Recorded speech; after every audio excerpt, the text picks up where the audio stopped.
the new CDC guidelines that just came out last week. This is what they're now recommending to all of us.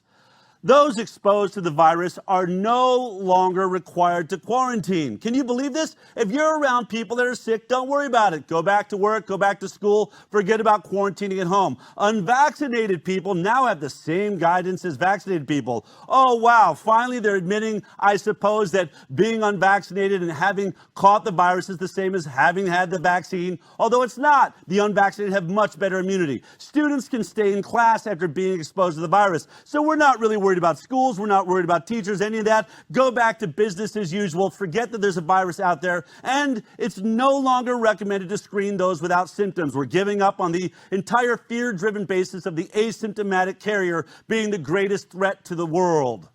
You know, this is, I suppose, comes with some sort of bittersweet feeling for me. In one hand, we have been right from the very beginning. This is exactly what we said on the Highwire from the beginning. It's what, the great Barrington Declaration declared, that you will not be able to stop this virus, that locking us down will cause far more harm. And by the way, don't be under some impression that the reason they're relaxing all of the COVID guidelines is because COVID has gone away. Because if you go to the CDC website, and it pops up on my Facebook all the time. No, I want to see the graph that talks about how much, and there we go. Here's the infection rate in this country. 80.2% of counties in the United States of America are still at a medium to high transmission level. So they didn't wipe it out. They didn't get rid of this virus. They didn't end this pandemic. They're doing what I was telling you from the beginning, which is essentially they're saying you're just going to have to learn to live with it.